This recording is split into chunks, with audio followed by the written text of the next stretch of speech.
దేవునికి మహిమ కలుగును గాక. ఆమేన్. హల్లెలూయా. క్రీస్తునందు ప్రియమైనటువంటి సంఘమా, మనము మరి ఈ యొక్క ప్రకటన గ్రంథాన్ని గురించి ఆలోచన చేసినట్లయితే మరి గతించినటువంటి వారాలలో ఎఫెసు, అలాగే స్మరణ, పెర్గమము అనేటువంటి సంఘాల గురించి ధ్యానించుకున్నాం. ఈరోజు తుయథైరా అనేటువంటి సంఘాన్ని గురించి మనము ధ్యానిద్దాం. చూడండి, ఈ తుయథైరా అనేటువంటి మాటకు అర్థం ఏంటంటే బాధ యొక్క వాసన. ఏంటి? బాధ యొక్క వాసన. ఈ యొక్క తుయథైరా అనేటువంటి పదము థిరిమ్నోస్ అనేటువంటి పేరులో నుండి వచ్చింది. థిరిమ్నోస్ అంటే అది ఒక దేవుడి పేరు లేదా దేవత పేరు. ఈయనను గ్రీకులో అపోల్లో అనేటువంటి దేవుడి పేరుతో కూడా పిలుస్తాడు. ఈ అపోల్లో ఎవరు అంటే, మనము గత వారాలలో కొన్ని చెప్పుకున్నాం కదా, దేవతలందరికీ దేవుడు రోమా సామ్రాజ్యంలో లేదా గ్రీకులో ఎవరు? జ్యూస్ అని చెప్పుకున్నాం. ఆ జ్యూస్ కొడితే ఈ యొక్క అపోల్లో అన్నమాట. సో ఈయన వెలుగుకు ప్రసిద్ధి చెందినటువంటి వాడు. ఈయన వెలుగుకు ప్రసిద్ధి చెందినటువంటి వాడు, అలాగే జ్ఞానానికి ప్రసిద్ధి చెందినటువంటి వాడు. సరే, ఆ యొక్క మరి ఇక్కడ ప్రభువు ఏమని సెలవిస్తున్నాడంటే, అగ్ని జ్వాలల వంటి కన్నులను, అపరంజిని పోలిన పాదములను గల దేవుని కుమారుడు చెప్పు సంగతులు ఏమనగా. ఏమంటున్నాడు? దేవుని కుమారుడు చెప్పు సంగతులు ఏమనగా. కానీ ఈ తుయథైరాలో ఉన్నటువంటి ఆ యొక్క ప్రజలు దేవుని కుమారుడు ఎవరు అని అంటే వారు అపోల్లో అని చెప్తారు. అర్థమవుతుందా మీకు? ఎందుకు? అపోల్లో దేవతలకు దేవుడైనటువంటి జ్యూస్ యొక్క కుమారుడు. సో ఆయనను ఈ తుయథైరా పట్టణంలో ఎక్కువగా ఆరాధించేటువంటి వారు. అలాగే ఈ తుయథైరా అనేటువంటి పట్టణము పెర్గమము, సార్దిస్, అలాగే లవోదికియా, ఆ మూడు ప్రాంతాలను కలిపేటువంటి ఒక రహదారి మీద, రహదారికి దగ్గరలో ఉన్నటువంటి పట్టణం అన్నమాట. సో దీనివల్ల ఇక్కడ వర్తకాలు, వాణిజ్యాలు లేదంటే వ్యాపారాలు చాలా అభివృద్ధి చెందేవి. దీనిలో ఈ తుయథైరా అనేటువంటి పట్టణంలో ప్రధానమైనటువంటి వర్తకము ఏంటంటే ఉన్ని, అలాగే దానికి రంగులు అద్దడం. ఇంకా మనకి అర్థం కావాలంటే అపోస్తల కార్యం 16వ అధ్యాయంలో ఒక స్త్రీ కనపడుతుంది. ఆ స్త్రీ పేరు ఏ పేరు చెప్తారా? లుదియా. లుదియా ఏ పట్టణస్తురాలు? ఇప్పుడు మనం చెప్తున్నాం కదా, ఈ పట్టణానికి చెందినటువంటి వ్యక్తి.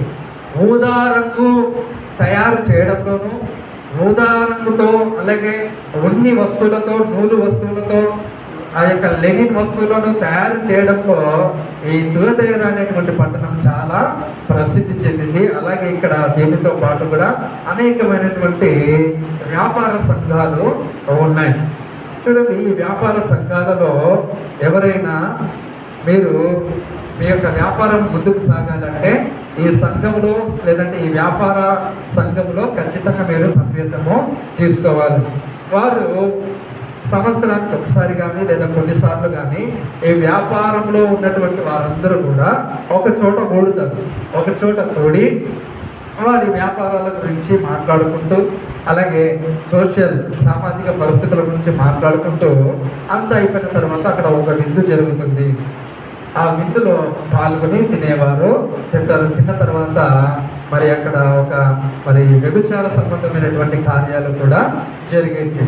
సో అక్కడ నువ్వు మనుగడ సాగించాలంటే నువ్వు అక్కడికి వెళ్ళాల్సిందే. నువ్వు ఆ యొక్క దేవుడికి ఇష్టం లేనటువంటి పనులలో నువ్వు పార్టిసిపేట్ చేయవలసిందే. సో అలాంటి క్రియలు, అలాంటి పరిస్థితులు ఉన్నటువంటి పట్టణము ఈ తుయథైరా పట్టణం అనేటువంటి విషయాన్ని మనము జ్ఞాపకం చేసుకోవాలి. చూడండి, ఆయన అంటున్నాడు, అగ్ని జ్వాలల వంటి కన్నులను, అపరంజిని పోలినటువంటి వాడును, అలాగే దైవ కుమారుడు చెప్పు సంగతులు ఏమనగా. అంటే ఇక్కడ మనం చూడాలి ఏంటంటే, అది అగ్ని జ్వాలల వంటి కన్నులు గలవాడు అంటే స్వచ్ఛతకు, తీర్పునకు గుర్తుగా ఆయన తన దైవత్వాన్ని తెలియజేస్తున్నాడు. ఇదే విషయాన్ని 1వ అధ్యాయం 14వ వచనంలో కూడా భక్తుడైనటువంటి యోహాను గారు తన దర్శనంలో చూశాడు. ఆ విషయాన్ని ప్రభు ఇక్కడ ప్రస్తావిస్తూ ఉన్నాడు. అంటే దర్శనంలో ఏ విషయాలు అయితే చూస్తున్నాడో ప్రభు ఆ విషయాలతోనే ఆ సంఘాలతో మాట్లాడుతూ ఉన్నాడు అనేటువంటి విషయం. ఇక్కడ ఆయన తన దైవత్వాన్ని చెప్తున్నాడు. దేవుని కుమారుడు చెప్పు సంగతులు ఏమనగా, ఇదిగో దేవుని కుమారుడు అంటే ఎవరు? అప్పల్లో కాదు, ఇంకా వారు కాదు, కానీ నేను అనేటువంటి ఆ యొక్క విషయాన్ని తుయతైర సంఘానికి ఆయన సెలవిస్తూ ఉన్నాడు. 19వ వచనంలో ఆ సంఘాన్ని గురించి ఆయన అభివర్ణిస్తున్నాడు, లేదా ఆయన అభినందిస్తున్నాడు. ఆ యొక్క సంఘం యొక్క లక్షణాలను బట్టి ఆయన వాటిని మెచ్చుకుంటున్నాడు. ఏంటి ఆ సంఘం యొక్క లక్షణాలు అంటే, నీ క్రియలను, నీ ప్రేమను, నీ విశ్వాసమును, నీ పరిచర్యను, నీ సహనమును నేను ఎరుగుదును. ఈ సంఘంలో చూడండి ఎన్ని మంచి క్రియలు ఉన్నాయంట. నీ క్రియలు, యువర్ నీడ్స్, నీ వర్క్, నీ మంచి కార్యాలు, నీ ధర్మ కార్యాలు, నువ్వు చేస్తున్నటువంటి సహాయ కార్యక్రమాలు, నువ్వు సంఘం కొరకు ప్రయాసపడుతున్నటువంటి విధానము, లేదా దేవుని కొరకు ప్రయాసపడుతున్నటువంటి విధానము, నువ్వు చేస్తున్నటువంటి కష్టము నాకు తెలుసు. అలాగే రెండోది, నీ ప్రేమ కూడా నాకు తెలుసు.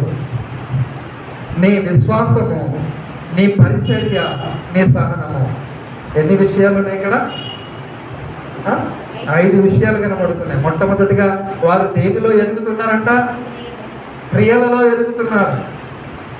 విశ్వాస సంబంధమైన క్రియలలో వారు ఎదుగుతూ ఉన్నారు. నాకు విశ్వాసం ఉంది, నేను క్రియలు చేయను అంటే అది సరైన విధానము కాదు. క్రియలు లేని విశ్వాసము మృతము అని దేవుడి వాక్యం సెలవిస్తుంది. క్రియలు ఉండాలి, విశ్వాసం ఉండాలి. ఈ యొక్క సంఘము మరి విశ్వాస సంబంధమైనటువంటి క్రియలలో వర్ధిల్లుతూ ఉంది. అలాగే ప్రేమ చూపించడంలో వర్ధిల్లుతూ ఉంది. అలాగే విశ్వాసంలో ఎదుగుతూ ఉంది. విశ్వాస సంబంధమైనటువంటి పరిచర్య చేయడంలో కదా. మనం చాలాసార్లు ఏంటి, సంఘానికి రావడం విషయంతోనే ఆగిపోతూ ఉంటాం. పరిచర్యలో కానీ, లేదా విశ్వాసంలో కానీ, ప్రేమ చూపించడంలో కానీ, సహించడంలో కానీ, ఆ విషయాలలో చాలా వెనుకబడుతూ ఉంటాం. ప్రభు ఈ సంఘాన్ని గురించి సాక్ష్యం ఇస్తున్నాడు. నీ క్రియలు నాకు తెలుసు, నువ్వెంత ప్రేమ చూపిస్తున్నావో, ఎంత విశ్వాసం కలిగి ఉన్నావో, ఎంత పరిచర్య చేస్తున్నావో, అలాగే ఎంత సహనము కలిగి ఉంటున్నావో కదా. సహనము కదా, సహనము క్రైస్తవ జీవితానికి చాలా ముఖ్యమైనటువంటి అలంకారం, సౌందర్యము. ఓర్పు కలిగి ఉండడం, ఓపికతో ఉండడం. 6 గంటలు లేట్ అయిందనుకో, వాచీలు, నాకు తెలుసు అన్నీ, వాచీలు చూడడము, ఇంకా రకరకాలైనటువంటి ఆ యొక్క ఇవి చేయడము చేస్తూ ఉంటాం. ఎక్కడ ఉంది మనకు సహనము? ఎక్కడుంది మనకు సహనం? చెప్పరా? సహించేటువంటి వారు అదే చూడండి.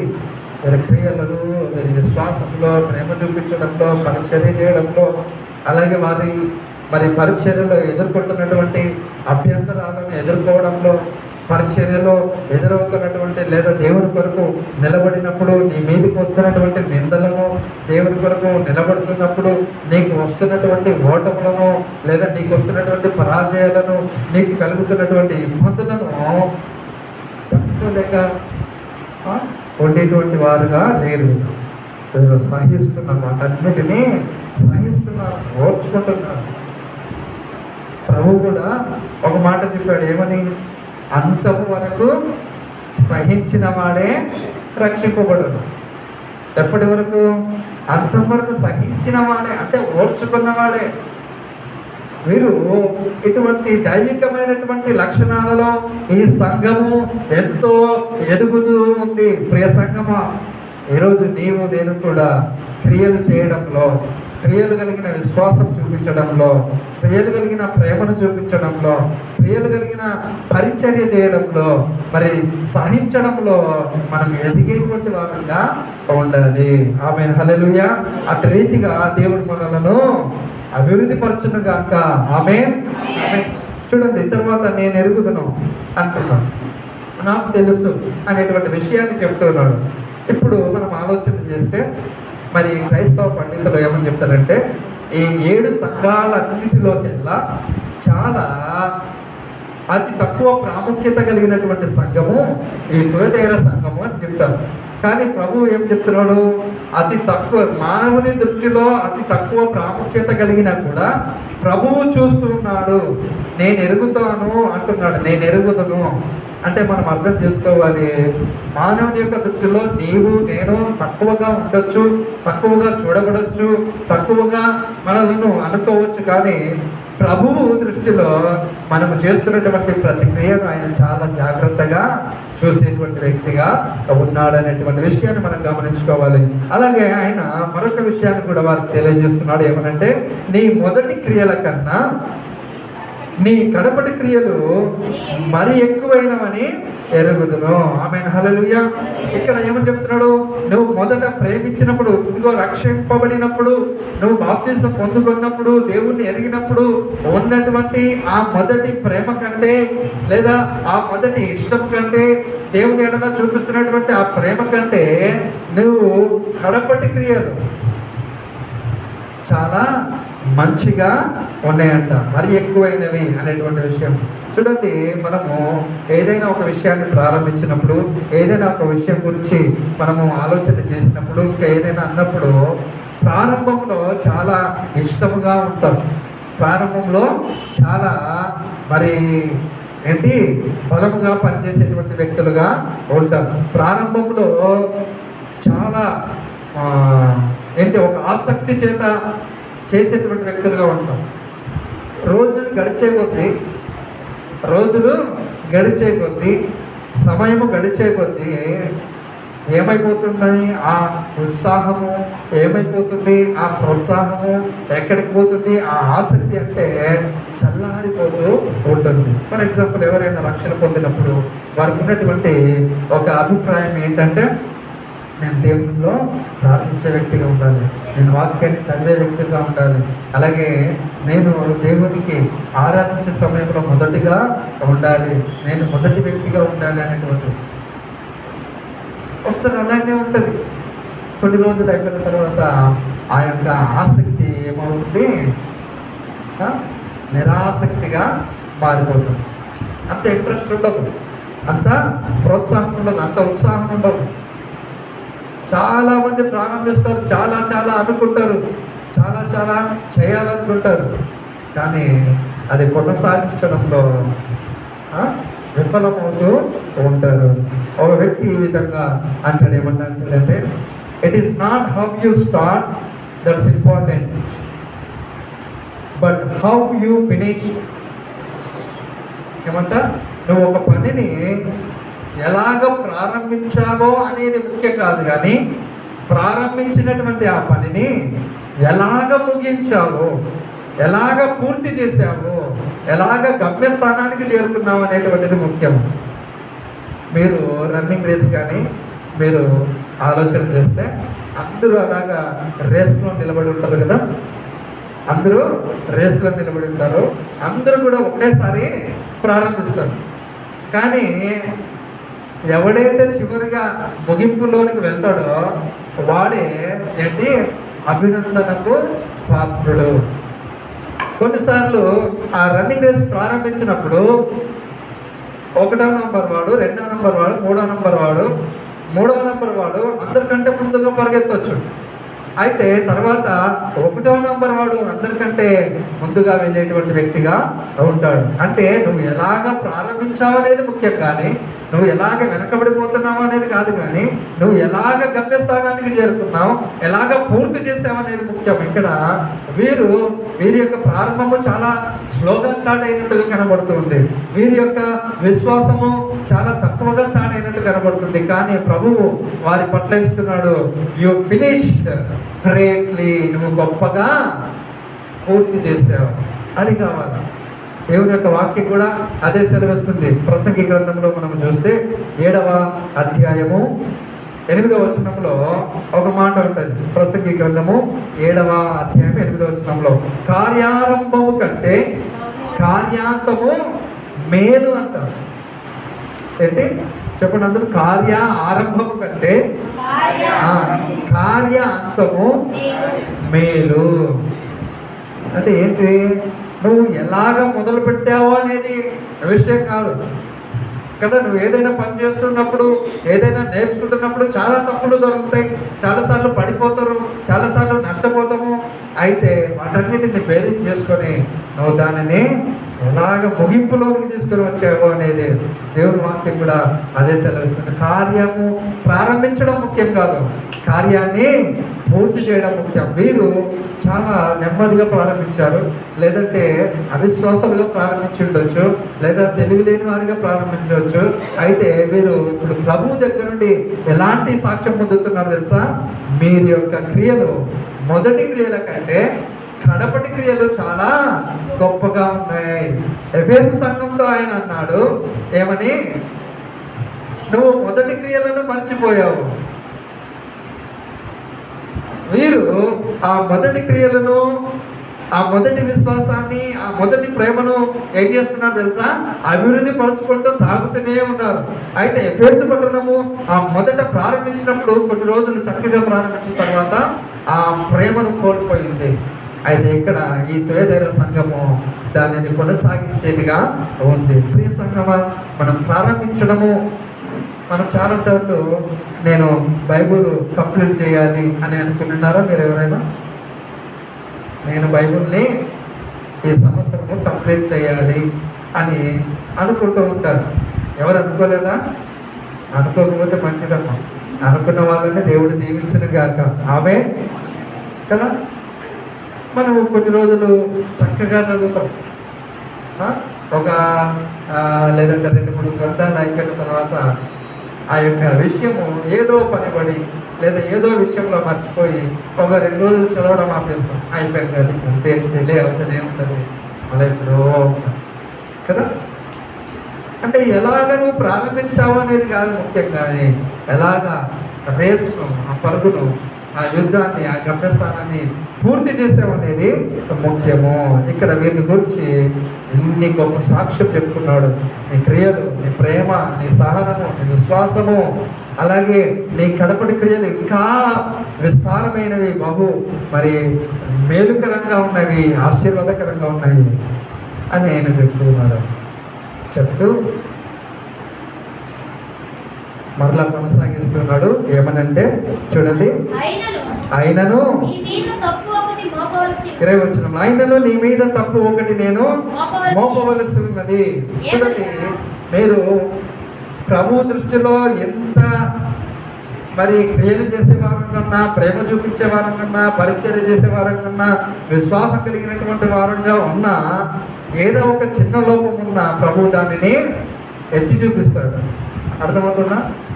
99% చక్కగా ఉంది, ఆ 1% దేవుడికి ఇష్టం లేనట్టుగా ఉంటే దేవుడు ఈ 99% పట్టించుకోడు. ఆ 1% కావాలి ఆయనకు. అర్థమవుతుందా? ఆ 1% అయితేనే పరిపూర్ణమైతుంది, కంప్లీట్ అవుతావు. అప్పుడు నువ్వు ఆయనకు కుమారుడిగా పిలువబడతావు. ఇక్కడ వీరి గురించి ఇంత గొప్ప సాక్ష్యం చెప్తున్నాడు, ఇంత గొప్ప అభినందన చెప్తున్నాడు. బట్ ఆయన నీ మీద నేను ఒక తప్పు మోపవలసి ఉంది. కొన్నిసార్లు మనం చేస్తున్నటువంటి ప్రార్థనలను బట్టి, మనకున్నటువంటి బైబిల్ జ్ఞానమును బట్టి, లేదా మనకున్నటువంటి విశ్వాసమును బట్టి మనము ఏంటి ఆ దేవుని దృష్టిలో సరైనటువంటి వారము అని చెప్పుకోవడానికి వీల్లేదు. సమస్తములు ఆయనకు ఇష్టలుగా ఉండాలి. మీరు చూడండి, క్రియలలో ప్రేమ చూపించడంలో, విశ్వాసంలో, పరిచర్య చేయడంలో, సహించడంలో ఎంతో గొప్పగా వర్ధిల్లుతున్నారు. బట్ అయినా కూడా వారి మీద ఒక నేరం మోపుతున్నాడు. అంటే దేవుడికి ఇష్టం లేనిది ఏదో ఒకటి ఉంది, దేవుడు ఇష్టపడినది ఏదో ఒకటి నీ జీవితంలో, నా జీవితంలో ఉంది. దానిని దేవుడు సహించలేడు. ఆయన సహించాడు. ఖచ్చితంగా అది కూడా నువ్వు మార్చుకోవాలి అని అంటాడు. అది కూడా నీవు మార్చుకోవాలి అనేటువంటి విషయాన్ని చెప్తున్నాం. చూడండి, ఏంటి ఆ విషయం అని అంటే, ఏమనగా తాను ప్రవక్తినని చెప్పుకొనుచున్న యజబేలను స్త్రీని నీవు ఉండనిచ్చుచున్నావు. జారత్వము చేయుటకును విగ్రహములకు బలించిన వాటిని తినుటకును అది నా దాసులకు బోధించుచు వారిని మోసపరుచుచున్నది. ఏంటయ్యా తప్పు అంటే, ఎదుగో యజబేలు అనేటువంటి స్త్రీని నీవు ఉండనిచ్చుచున్నావు. ఆ సంఘంలో ఎవరున్నారంట? యజబేలు. అంటే యజబేలు అనేటువంటి పేరు కలిగినటువంటి స్త్రీ కాదు, కానీ యజబేలు యొక్క స్వభావం కలిగినటువంటి వ్యక్తులను అక్కడ ప్రస్తావిస్తున్నాడు. ఫర్ ఎగ్జాంపుల్, యూదా ఇస్కరియోతు అని నేను అన్నాను అనుకో, మీకు వెంటనే గుర్తొచ్చేది ఏంటి? దొంగ. అర్థమవుతుందా? దొంగ, అలాగే ద్రోహి అనేటువంటి విషయాలు. ఎందుకు? యూదా పేరు అంటేనే దాని స్వభావం. ఇక్కడ యజబేల్ అంటే అది పేరు కాదు, కానీ అది యజబేల్ యొక్క స్వభావము, యజబేల్ యొక్క లక్షణాలను ప్రతిఫలించేటువంటి లక్షణాలు నీలో ఉన్నాయి. ఎవరు ఈ యజబేల్ అని చూస్తే మీరు పాత నిబంధనలో 1 రాజుల గ్రంథము 16వ అధ్యాయం నుండి 21వ అధ్యాయం వరకు ఈమెను గురించి ప్రస్తావన ఉంటుంది. ఈ యూదా రాజు అయినటువంటి ఆహాబును ఈమె వివాహం ఆడింది. యూదా రాజు అయినటువంటి ఆహాబును వివాహం ఆడిన తర్వాత ఈమె ఆహాబు రాజును ఏం చేసిందంటే, బయలు దేవతలను పూజించడానికి, బయలు దేవతలకు మరి ధూపములు అర్పించడానికి, అక్కడ జరిగినటువంటి జారత్వములో, అక్కడ జరిగినటువంటి విగ్రహారాధనలో మరి ఆ బలులను తినడానికి ప్రోత్సాహపరిచినటువంటి వ్యక్తి ఈ యెజబెలు. అంటే దారి మళ్ళించినటువంటి వ్యక్తి, దారి మళ్ళించినటువంటి వ్యక్తి. చూడండి, ఇక్కడ ఆ యెజబెలు అనేటువంటి ఒక స్వభావం కలిగినటువంటి లక్షణాలు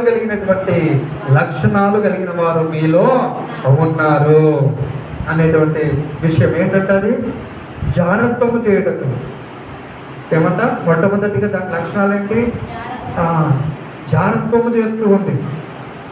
అలాగే విగ్రహములకు బలించిన వాటిని తినుటకు. ఎందుకు?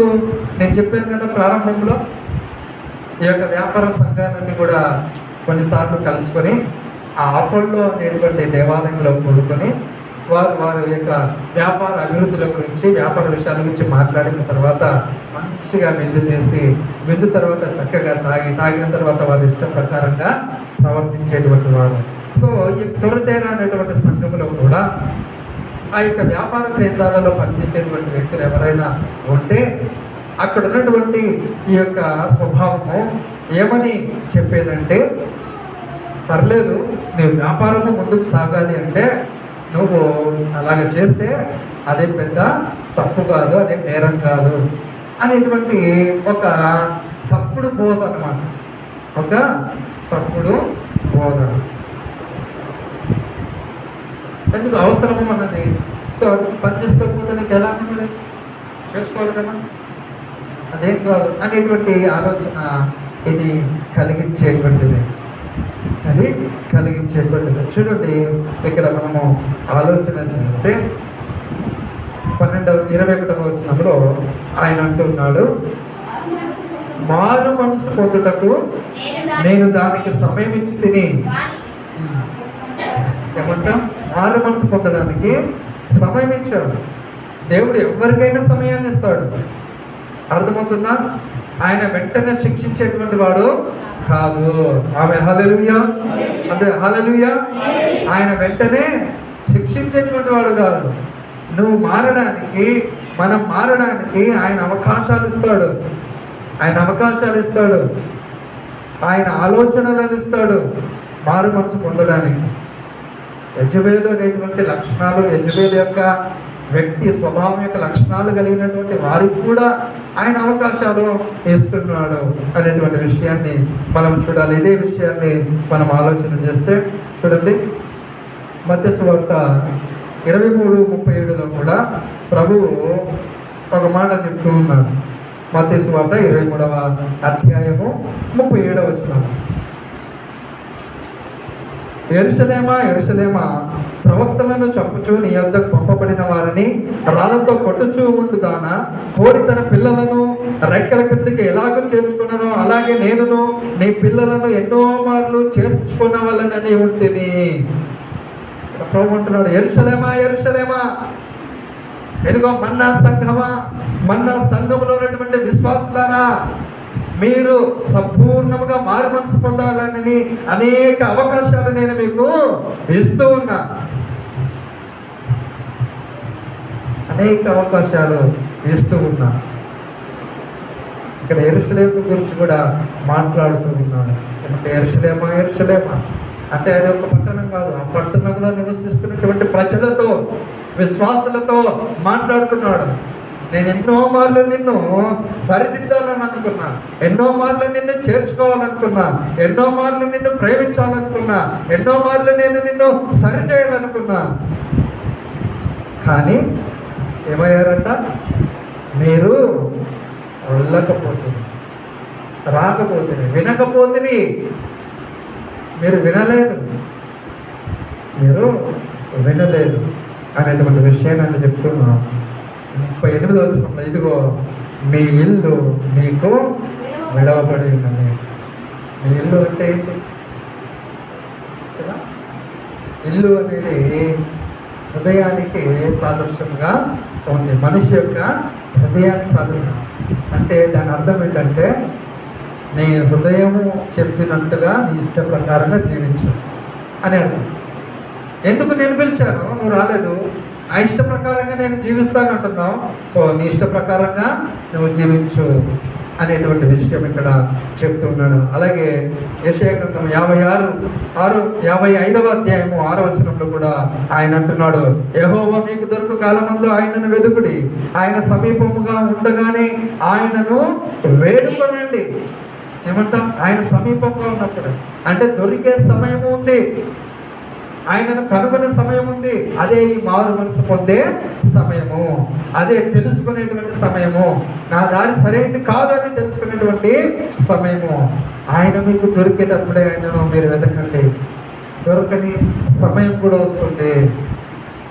ఆయన సమీపము ఉండగానే మీరు వేడుకొనండి అంటున్నాడు. అంటే సమీపముగా ఉండని పరిస్థితులు వస్తాయి. ఎంత వేడుకున్నా విననటువంటి పరిస్థితులు కూడా వస్తాయి. ఆయన ఇచ్చిన సమయంలోనే, ఆయన సమీపంగా ఉన్నప్పుడే, ఆయన ఇచ్చిన అవకాశాలలోనే మీరు మీ యొక్క ప్రవర్తన గురించి ఆలోచించండి, మీ యొక్క ఆత్మీయ జీవితం గురించి ఆలోచించండి అనేటువంటి విషయాలు మనము చూస్తూ ఉండొచ్చు. అలాగే అంటున్నాడు కదా, అది జాగ్రత్తము విడిచిపెట్టి మారు మనసు పొందడం. మారు మనసు పొందడానికి అవకాశం ఇచ్చాడు, కానీ ఏం చేస్తుందంట? విడిచిపెట్టలేకపోతుంది, వదలలేకపోతుంది, వినకపోతుంది. ఆ మూర్ఖత్వము, ఆ గర్వము, ఆ కోపము, ఆ అపవిత్రత, ఇంకా ఈ శరీరక సంబంధమైన విషయాలు అన్నీ ఉన్నాయి కదా, అవన్నీ కూడా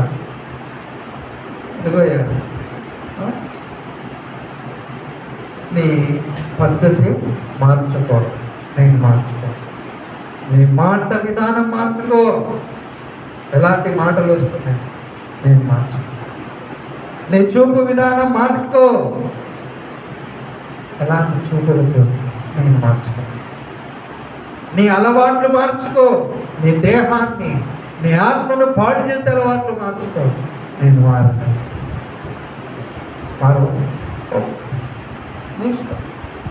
సమయం ఇస్తాను,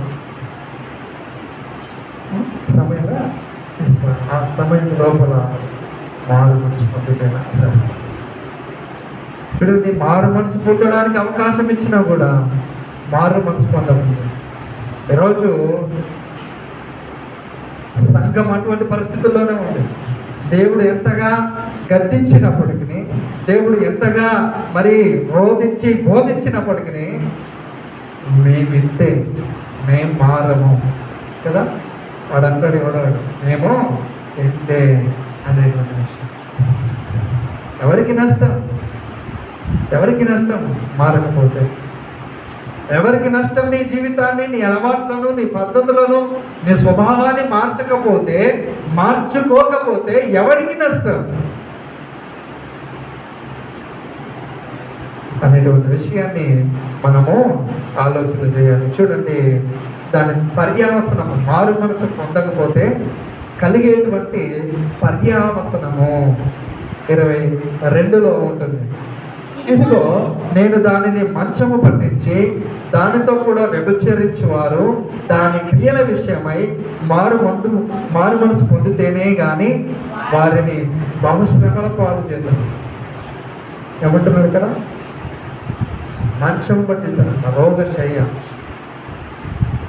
ఆ జాగ్రత్తలతో ఏ విధంగా అయితే ఆనందించాడో అదే యొక్క మరి స్థానంలో ఒక మరణకరమైనటువంటి రోగం, ఒక వ్యాధి, ఒక మరి తెగులు పట్టించి దాని మీదనే నిన్ను పడుకోబెడతాడు. ఇంకొక మారు మనసు పొందలేదు, మారు మనసు పొందలేదు, మంచం పట్టిస్తాడు. మంచం పట్టించడం అంటే ఏంటి? చాలా తీవ్రమైనటువంటి వ్యాధి, రోగము. ఎవరైనా వ్యక్తి క్యాన్సర్ కానీ లేదంటే క్షయ దగ్గు కానీ ఉన్నటువంటి వ్యక్తి దగ్గరికి, అంటే హై లెవెల్ స్టేజ్లో తెలిపేది అనుకో, ఆ వ్యక్తి దగ్గరికి వెళ్తారా? ఎంత సొంత కన్నత లేదా, సొంత కుమారుడైనా. మనం చూసాం కదా కరోనా టైంలో ఏమైంది? కరోనా టైంలో ఏమైంది? ఒక ఇంట్లో 2 గదులు ఉంటే మరొక గదిలో ఉన్నటువంటి తల్లిదండ్రులకు కానీ పిల్లలకు కానీ కరోనా వస్తే అక్కడికి వెళ్ళి పలకరించలేనటువంటి పరిస్థితి. అలాగే ఇక్కడ అంటున్నారు, ఆయన మంచం పట్టిస్తా అటువంటి వారు అనేటువంటి విషయాన్ని జ్ఞాపకం చేసుకోవాలి. అంటే మారు మనసు పొందడానికి అవకాశం ఇచ్చినప్పుడు, ప్రభువు చెప్పినప్పుడు వెనకపోయినప్పుడు చాలా పరిస్థితులు తీవ్రంగా ఉంటాయి. ఇక్కడ అదే బహుశ్రమల పాలు చేసేదను. ఏమంటా? శ్రమల పాలు చేసేది. మీరు సామెతల గ్రంథము 1వ అధ్యాయంలో ఒక విషయాన్ని ప్రభు సెలవిస్తూ ఉంటాడు. చూడండి, సామెతల గ్రంథము 1వ అధ్యాయంలో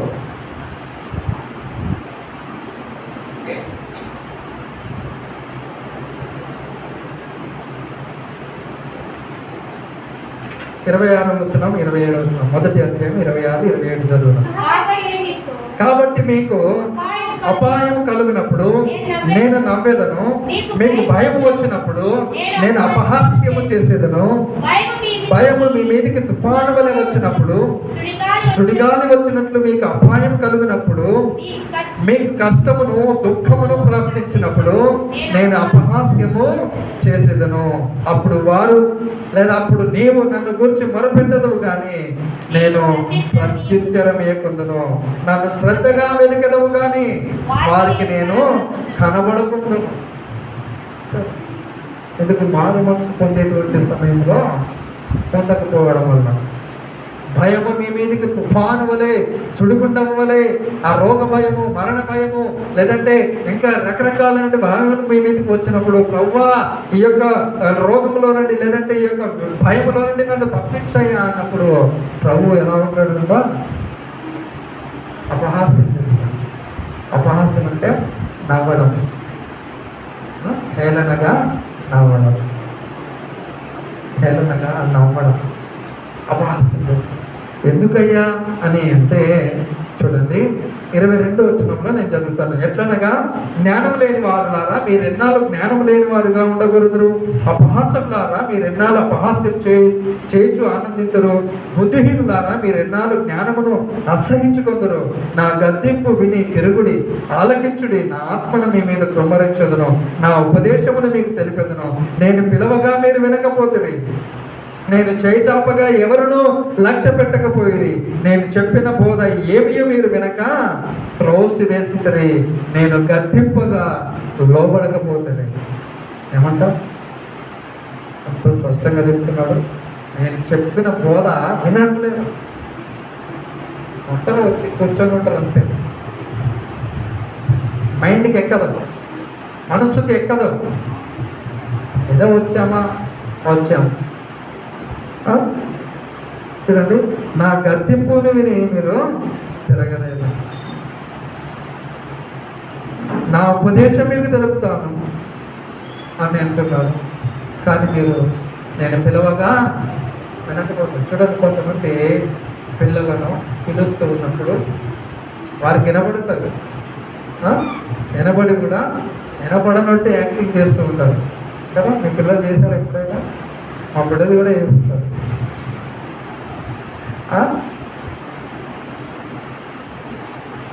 వినబడుతుంది, కానీ నేనేందులే తిరిగి వాళ్ళ మాట వినేది, నేనేందులే అని పెడచేవనా పెట్టడం. చిన్నపిల్లలు ఓకే, వారికి తెలియని వేసుకోవాలి. పెద్దవాళ్ళు పెడచేవన పెట్టడం, చూడకపోవడం. అంటే మనం ఏదైనా రోడ్డు మీద వెళ్తున్నప్పుడు మనల్ని ఎవరైనా ఏదైనా సహాయం అడుగుతున్నారు, అక్కడ వరకు కొంచెం డ్రాప్ చేయండి, అది చేయండి, ఇది చేయండి కదా. కొంతమంది పోతూనే ఉంటారు, అస్సలు ఎంత కూడా పట్టించుకుంటున్నారు. అది పెడచేవన పెట్టడం. చూసి చూడనట్టుగా ఉంటాడు, నాకెందుకు లేనుకోవడం, నాకు అవసరం లేదు అనుకోవడం. ఎక్కడ కూడా ప్రభు నా బోధన మీరు అంగీకరించలేదు, నా గద్దింపును మీరు వినలేదు. సో కాబట్టి మీకు అపాయం కలిగినప్పుడు, మీకు వ్యాధి బాధ వచ్చినప్పుడు, మీకు దుఃఖము ప్రాప్తించినప్పుడు, భయం సుడిగాడి వల్ల మిమ్మల్ని కుమ్మరించినప్పుడు, కమ్ముకున్నప్పుడు నేను కూడా పట్టించుతాను, నేను కూడా వినను.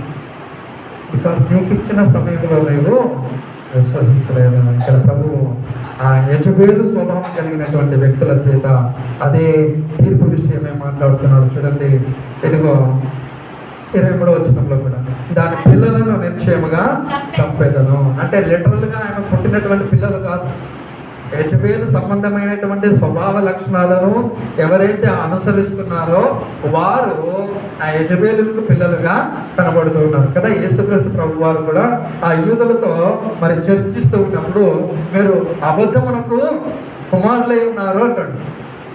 అంటే వారు నిజంగా అపవాదికనే కాదు, అపవాది యొక్క లక్షణాలను, అపవాది యొక్క స్వభావాన్ని వారు అనుసరిస్తున్నారు కాబట్టి వారి పిల్లలు. నువ్వు దేవుని సంబంధం అయితే దేవుని యొక్క లక్షణాలు, దేవుని యొక్క స్వభావం నీలో ఏం చేయాలి? పెళ్ళుకాలి, నీలో నుండి బయటికి రావాలి. దేవుని యొక్క మాటలు, దేవుని యొక్క చూపు, దేవుని యొక్క సహాయము, దేవుని యొక్క విశ్వాసం, దేవుని యొక్క దయ, దేవుని యొక్క కరుణ, ఇవన్నీ కూడా బయటికి రావాలి. అయితే ఇక్కడ అర్థమవుతుంది, కొంతమంది ఉన్నారు వారు యజబేలు సంబంధమైనటువంటి స్వభావ లక్షణాలు కలిగి ఉన్నారు. సో యజబేలు యొక్క పిల్లలకు, అంటే యజబేలు యొక్క తప్పుడు మార్గాన్ని, జారత్వమును, విగ్రహాలకు బలించిన వాటిని తినడము, అబద్ధ బోధను ఎవరైతే అనుకరిస్తున్నారో లేదా కాంప్రమైజ్ అయిపోతున్నారో వారిని నేనేమంటా శిక్షిస్తాను లేదా చంపుతాను అనేటువంటి విషయాన్ని ఆయన తెలియజెప్తూ ఉన్నాడు. చూడండి, అందువలన అంతరింద్రియములను హృదయములను పరీక్షించువాడను నేనే అని సంఘములన్నీ తెలుసుకున్నాను. మరియు మీలో ప్రతివానికి నివాని క్రియల చొప్పున ప్రతిఫలం ఇచ్చేది. నేను ఈ విధంగా చేసినప్పుడు నేనే హృదయాంతరింద్రియములను పరిశీలించేవాడను.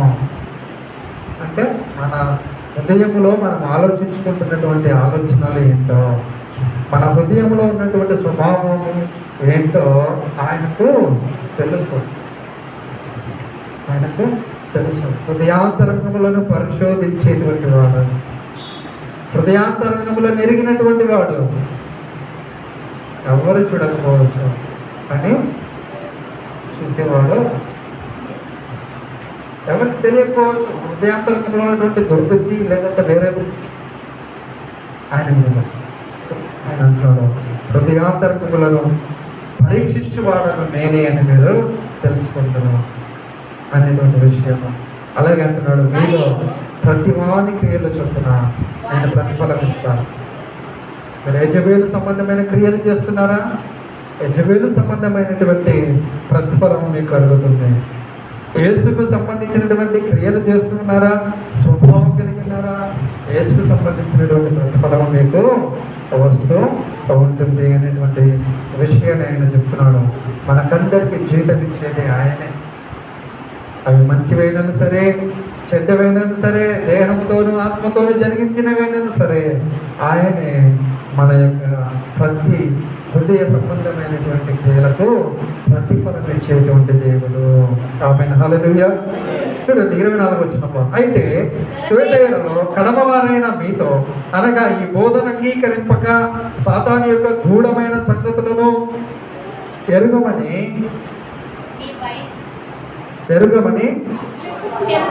చెప్పుకొని వారందరితో నేను చెప్పుచున్నది ఏమనగా, ఏమంటున్నాడు ఇక్కడ? అయితే కొందరు ఉన్నారు, కడమ వారు ఉన్నారు, అంటే వారు చివరి వరకు కూడా దేవుని విశ్వాసంలో గట్టిగా ఉన్నవారు. ఈ యెజబెలు ప్రవక్తిని అని చెప్పుకుంటూ ప్రజలను మోసపరుస్తూ అబద్ధం వైపు నడిపిస్తున్నటువంటి ఆ స్వభావాన్ని అంగీకరింపని వారు, ఆ స్వభావాన్ని తమ దరికి చేర్చుకునేటువంటి వారు ఉన్నారు. వారితో ప్రభువు చెప్తున్నటువంటి మాట ఏంటంటే, నిగూఢమైన, చూడండి, సాతాను యొక్క గూఢమైన సంగతులను ఎరుగమని చెప్పు వారందరితో నేను చెప్పుచున్నది ఏమనగా. ఇక్కడ గూఢమైన సంగతులు అంటే ఆ కాలంలో ఒక తెగ ఉండేది, వారిని ఓఫైట్స్ అంటారు. ఓఫైట్స్ అనేటువంటి వారు, వీరు జ్ఞానానికి సంబంధించినటువంటి రహస్యాలు మాకు తెలుసు అనేటువంటి విషయము చెప్పుకునేటువంటి వారు.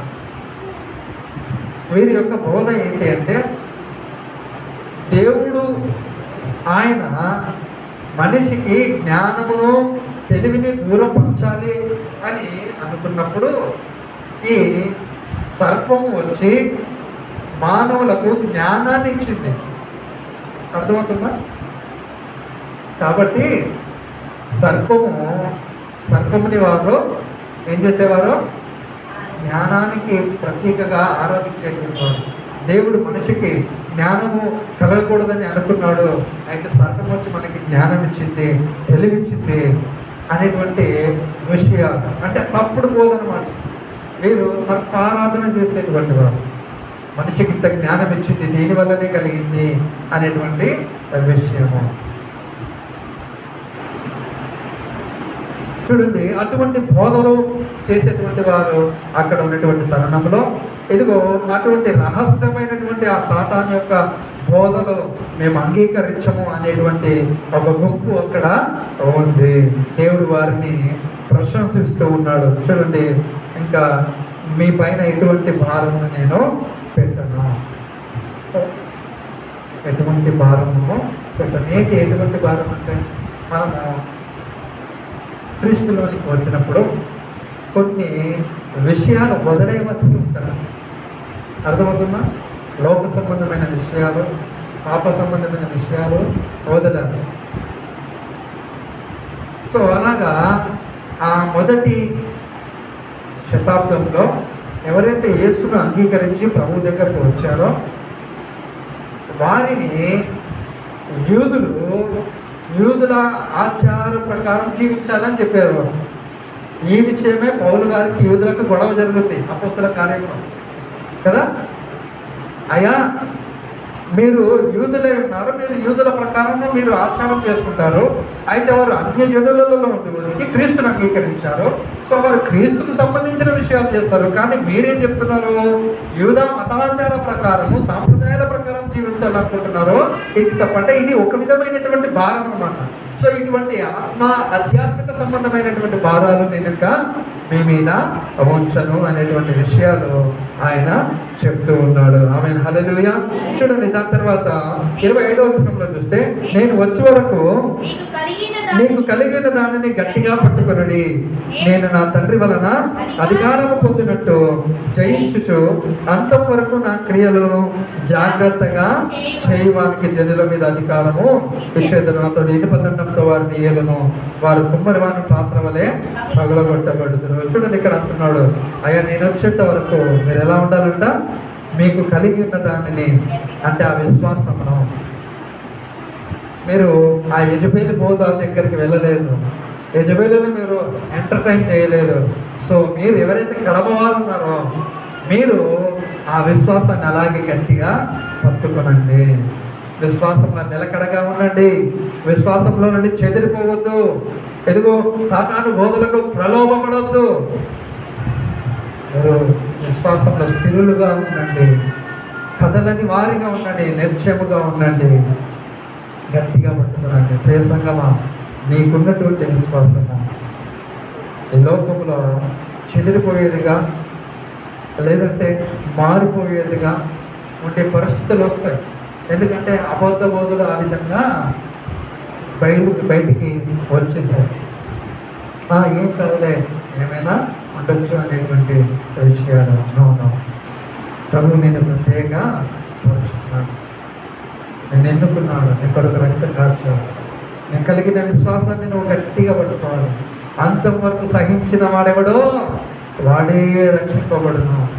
అంతం వరకు గట్టిగా ఉండాలి, పట్టుకోవాలి అనేటువంటి విషయాన్ని వారికి హెచ్చరిక చేస్తున్నాడు. దాని తర్వాత ఇదిగో ఎవరైతే ఆ విధంగా గట్టిగా పట్టుకొని ఆ యొక్క యెజబేలు యొక్క స్వభావాన్ని, యెజబేలు యొక్క శోధనను, యెజబేలు యొక్క జారత్వాన్ని, దొంగ బోధనను, మ్యానిపులేషన్ని ఎవరైతే వారు జయిస్తారో వారికి నేను అధికారం ఇస్తాను అంటున్నాడు కదా. జయించి వారు నాతో కూడా ఏలుదురు అనేటువంటి వాక్యం మనము గమనించుకోవచ్చు. చూడండి, ఇదే విషయాన్ని ప్రభువు కీర్తనల గ్రంథము 2వ అధ్యాయము 8-9 వచనాలలో తెలియజేస్తూ ఉన్నాడు. కీర్తనల గ్రంథము 2వ అధ్యాయము 8-9. నన్ను అడుగుము, జనములను నీకు స్వాస్థ్యముగాను భూమిని దిగంతముల వరకు సొత్తుగానే ఇచ్చేదను. ఇనుపదండముతో నీవు వారిని నలగగొట్టెదవు, కుండను పగలగొట్టినట్టు వారిని ముక్కలుగా చేయుదువు. అంటే ఇది అధికారానికి సాదృశ్యంగా కనబడుతూ ఉంటుంది. ఇక్కడ ఎవరు అధికారం అనేటువంటి విషయాన్ని ఇస్తే ప్రభు అయినటువంటి యేసుక్రీస్తే ఏనేటువంటి వాడు. సో ఆయన ఎందుకు వెళ్తున్నాడంటే ఆయన సమస్తమైన పాప విధానాలన్నిటినీ జయించాడు. సో అటు రీతిగానే నీవు కూడా ఈ విధానాలన్నిటినీ, స్వభావాన్ని అంతటిని, లోక స్వభావాన్ని, పాప స్వభావాన్ని, యజబేలు స్వభావాన్ని నువ్వు జయించావు కాబట్టి నీకు కూడా ఆయన మాదిరి ఏదే అధికారము ఇస్తాడు అని చెప్తూ ఉంటున్నాడు. చూడండి, అలాగే చివరిగా మనం చూస్తే మరియు అతనికి వేకువ చుక్కను ఇచ్చేదని. ఇక్కడ వేకువ చుక్క యేసు ప్రభు యొక్క మరి దాని యేసు ప్రభుకి సాదృశ్యంగా కనబడుతూ ఉంటుంది. వేకువ చుక్క అంటే వెలుగును ఇచ్చేటువంటిది. కానీ ఇక్కడ ఉన్నటువంటి సంఘం, తొలితేర సంఘంలో ఉన్నటువంటి సంఘము వెలుగును ఎవరిస్తారని నమ్ముతున్నారు?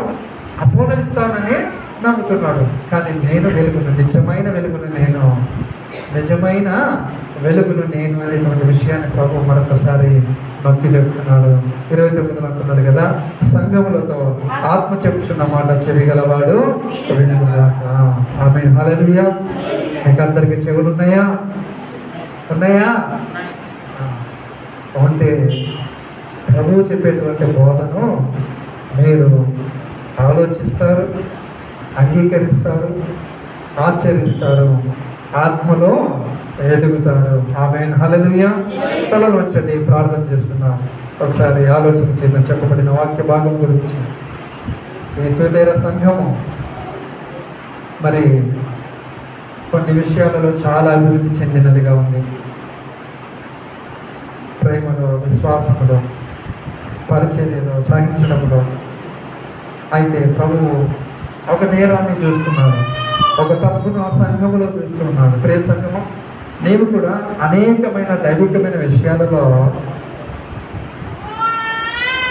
ఎదుగుతూ ఉండొచ్చు. అయితే దేవునికి ఇష్టం లేనటువంటి విషయము ఏదైనా ఉంటే అది సరి చేసుకోమని ఈరోజు దేవుడు నీకు అవకాశం ఇస్తున్నాడు.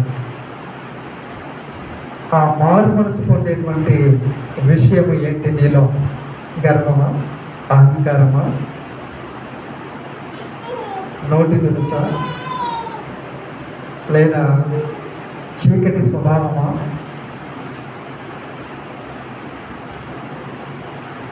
వాటిని మార్చుకో. ప్రసంగమా మార్చుకో. ప్రభు అవకాశం ఇస్తున్నాడు. ఇదిగో ఆయన అవకాశం ఇచ్చినప్పుడే మనం సరి చేసుకోవాలి. ఆయన అవకాశం ఇచ్చినప్పుడే మన జీవితాలను బాగు చేసుకోవాలి. ఆయన అవకాశం ఇచ్చినప్పుడే మన బ్రతుకులను సరిదిద్దుకోవాలి. దేవుడు మీతో ఈరోజు మాట్లాడాడు. సరి చేసుకునేటువంటి పరిస్థితులు ఏమున్నాయో వాటిని సరి చేసుకోవడానికి అవకాశం ఇవ్వండి. నువ్వు జయించే వ్యక్తిగా ఉండాలి. నీకు కలిగిన విశ్వాసాన్ని గట్టిగా అంతం వరకు మనము కొనసాగించేటువంటి వ్యక్తిగా ఉండాలి. చివరి శ్వాస వరకు ప్రభువులో ముందుకు వెళ్ళేవారిగా ఉండాలి. ఆయన అంటాడు, బలా నమ్మకమైన దాసుడా అని నీవు నేను పిలువబడాలి. ఆయన చెప్పేటువంటి మాటలకు నీ హృదయం అనేటువంటి చెవిని ఇస్తూ ఉన్నావా, ఆలకిస్తూ ఉన్నావా? పెడచెవిన పెడితే ఏమైతుందో దేవుని వాక్యం సెలవిచ్చింది కదా, నేను కూడా మీరు పిలిచినప్పుడు వినను అంటున్నాను. ప్రియ సంగమా, చూడేరా, సంఘానికి సమయం ఇచ్చినట్టుగా ప్రభు మనకు కూడా సమయం ఇస్తున్నాడు. మనము కూడా ప్రభువులో సంపూర్ణులుగా మారు మనసు పొందాలని అవకాశం ఇస్తున్నాడు. ప్రార్థించండి. మా పరిశుద్ధుడా, మంచి యేసయ్యా, నీ కొందనాలు ప్రభు. ఎదుగునైనా ఈ రోజునైనా మీరు మాతో మాట్లాడారు. మేము అనేకమైన దైవికమైన విషయాలలో మేము మంచిగా ఉండొచ్చు, ఎదుగుతూ ఉండొచ్చు. అయితే మేము ఇష్టపడని లక్షణం కూడా మాలో ఏదైనా ఉంటే దానిని కూడా మేము ఈరోజు సరిచేసుకోవడానికి సహాయం దయచేయండి. నీతో కూడా మేము అధికారంలో ఏలేటువంటి వారముగా, ఆనందించే వారముగా ఉండడానికి సహాయం దయచేయండి. నీ నిజమైన వెలుగు మా హృదయాలలో మా ప్రకాశింపజేయండి ప్రభువా. స్తోత్రం చేస్తున్నా.